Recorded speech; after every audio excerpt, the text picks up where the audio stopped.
andi o tabita ka suudu ga si woni si mi yalti mi yalta e tun o yalta laddi ka pat lande picca goldi kanko andi falti fili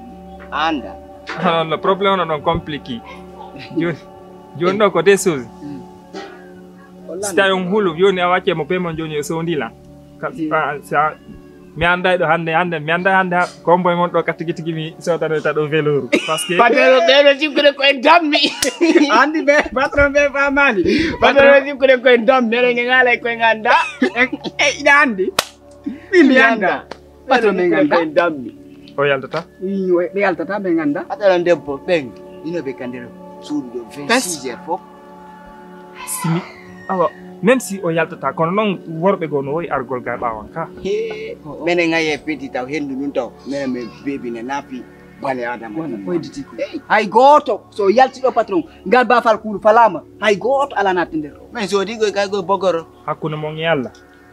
donc andi si on fenani lan haray ko nami fenan ɗon ko hoore mon fenan ɗon yo gandara ko hoore mon tampin ɗon men min fenata si mi addi fiyo wonɗo fiyo moƴƴanan on bonnanilan on darki ha boni o gandaray ko noon waɗi patron men bonnata menen yeeyi ton hulu fi ɗum ɗo so tawi ko fi ɗum habbo tun so tawi ko fi ɗum ɗon hulu ɗon ton hulu fi ɗum ɗo menen min bonnata fes on faami hay gooto ala natde nder ɗo si tawi woni harade ko ara mi hara wi si mi yeeyi ɓaawo gara oɗo nuptude ba fakkurum goɗɗo nata mi anda en to yindira ɓaawi on anda haala kanka wona hakkude men sa tora ñinnaɗo goɗɗo mi joƴƴini on ɗo fi lamdago ko feƴƴata nder ga est ce que on faami yahe jokko ngaji mum yahe wadde ɗo sikkude koye dam menen nge ngala koyen anda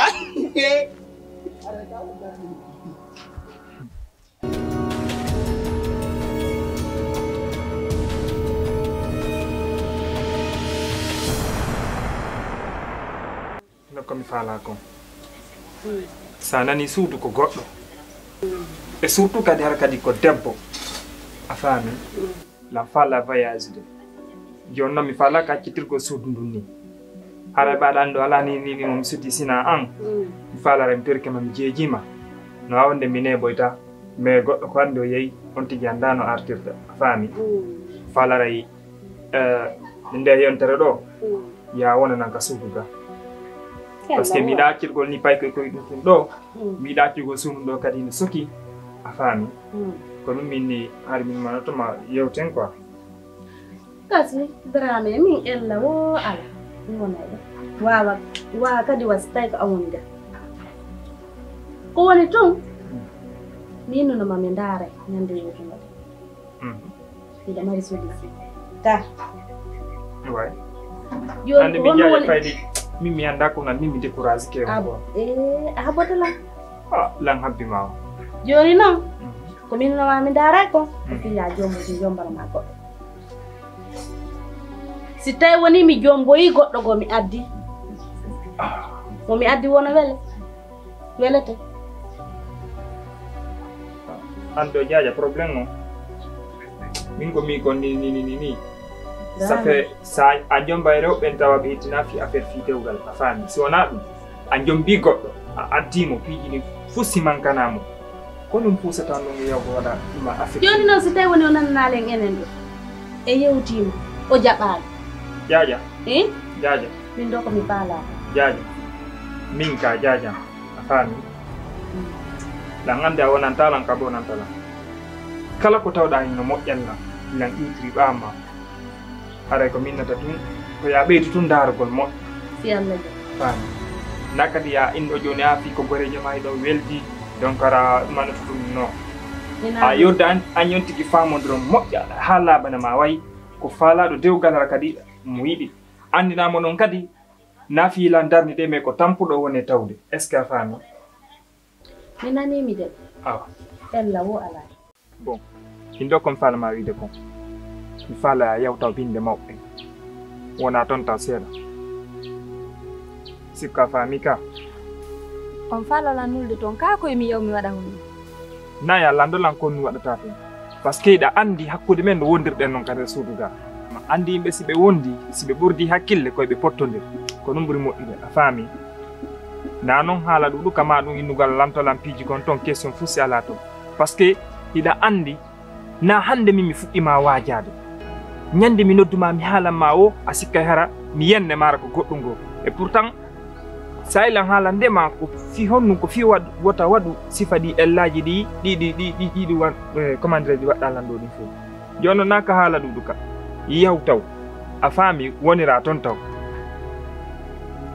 on wawata lan inde yomi yaaru ni safi fusumi waɗa silam bonni yo goɗɗo malam waɗi yo goɗɗo innolla yomi yaw ka ma ɓeyam mi foyto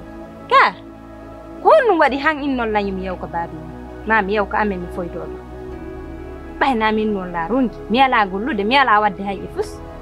ka anani komi wolama kon ka ananali par ce que si a nani awa miɗo ɓurnon e tañinade wo sa yewti goɗɗo awlantike ma ando nani ko wolandamo kon ka haala ɗuɗu ka ala toon komi wima kon ko ɗum ɗo on ɗa wadde minani yawta wonira toon taw sikka faami ka minani wassalam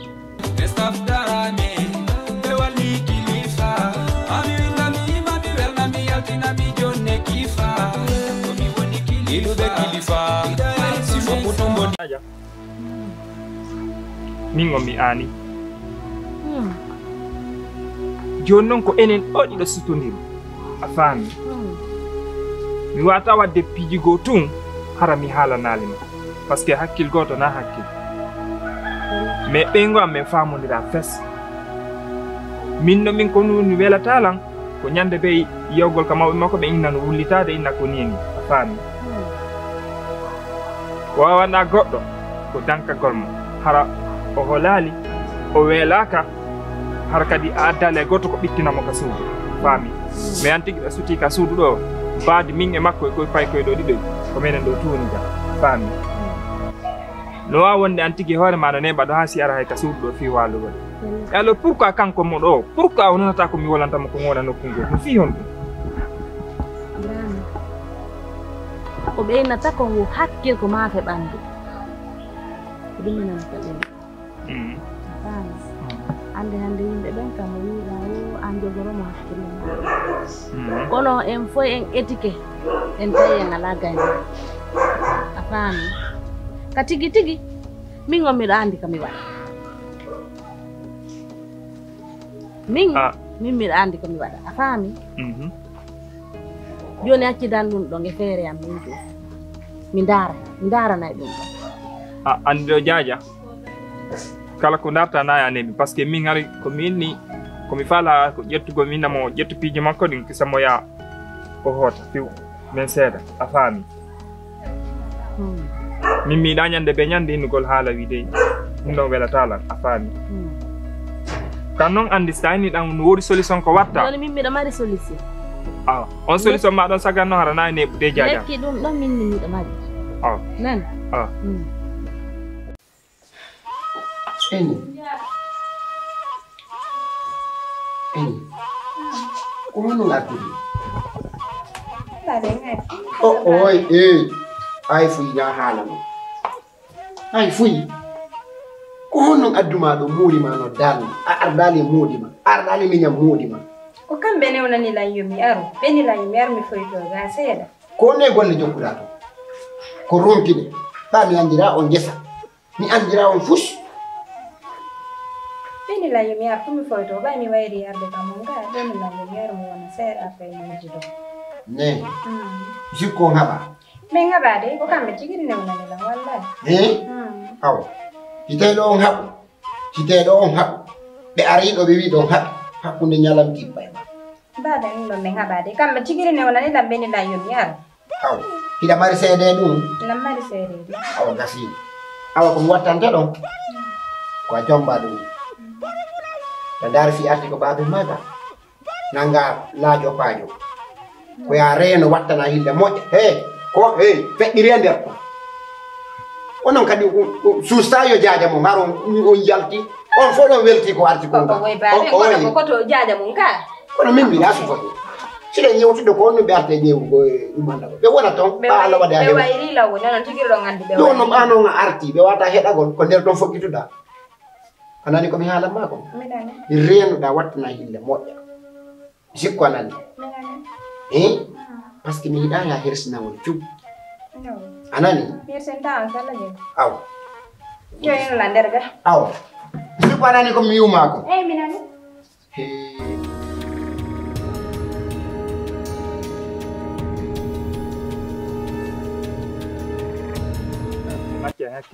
Hakke wala. Ɗo ko mam sifa noon fop ko honɗum e probléme woni hakkunde amen. Wonon ko bonnoreji goo yaltinta ɗo gandi min o birdu mi hiɗa nder ga ɗum. Naam. Yaltinta piiji bonnereji kadi feƴƴuɗi on faami. Sagan noon hari hakkunde en e ɓeygu an ko satti o ko satti mi arata mi wullito e moɗo minna ça fait mimo bonnilan goɗɗum sagan kala ko ɗumanni wo ko mi yewtu hakkunde jamme min famode accirini min mi andira on ko boni fus voilà fus mi andira on probléme voilà ko arandamo ɗo hiɗa andi mi haalanno probléme ber ko mari kon ko so weelama voilà sinara ko fii ɗum mi andirama fus voilà meɗen ka galle ɗon kala ko wi yomi soodanmo mi sooday on andi naam ça fait hay wonde hay simi yaltay ɓahara lan andi sa acci goɗɗo tun e suudu surtout fio tawn tigi heɓu courage aɗo e gol piiji gon ton ƴetta wonde mbuuɗi seeɗa mi acciramo min rama en cas siɗa besoin ni goɗɗum ƴettu nela koye pay koye ɗo ɓe yaha ɓe soodoya kono probléme o rama o jaɓata mi wowlanimo mi wolitanike mo hammi ronki honɗum woni o ala jaɓ o ala defo o ala wuppo si weeti on famodira si weeti bimbi simi ko tongi mi yaltude hara o yalti on faami ko tongi mi yaltude hara o yalti go'o mi arta taw neɓa hara o arti o fayde watele wa 21 heures ou bien 22 heures accu mi yewtoma goɗɗum so mettitima wi o mettitiima few so mettiti on wiye o mettiti on iramo fus haylagol wi joni son arno on wiɗo hande mo wadde ɗum ɗo kono no ɓa ko wowano fuɗɗo mi ala on yeddude so on yi on ardi ɗo e jaaja mo on wata toñugol mo e kadi on faala yo moƴƴi sina ɗon woneno toon ha sangam nelani on wo non non non mo yewtude on no ɓe wondiri noon ton sente accon o yewtaw no famondirɓe ko ɓami andiramo ɗo yo dey o yiifi on ɗon min tigi mi yewti min ko oɗo ñami yananta a chaque fois ko ɗon yananta on nani kono si woni han o inni joni o faala en ɓadondirga acci o yewta on fino famo gasi o yaasi make ɓa ko wowano fuɗɗo lan tawti ɗon min mo rama min accu jindugol min mi yiɗa ɗum on faami mais mi daari mi tawi kala komi haalanimo o nanata o jooɗotako o defata on faami min noon min kala lerne mi yiye golle o mi accitayi ɗum a programme janni fop mi arta law fi honɗum fiyota o innu ñande be ñande mi niɓɓay ka golle to donc sabu ɗum waɗi min ni joni yo aru o fowtoga on andi voilà ella ala ɗo ko ni o yewtirilan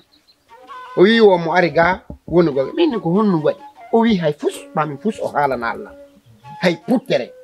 so wiɗan sonkude ɗo ko ɓawo sifanakilan si kanko ni laaɓana Allah sina o wowla no wondirɗon noon e ko honnu waddi on ɓa wiyata yo yawni tun kono sifanakilan futtere joni ina ella so wi on arti kadi on ari ɗo wowlan gollam ko fiyo moƴƴu sina ɗon woneno ton hare ɗo joni na probléme komin okki on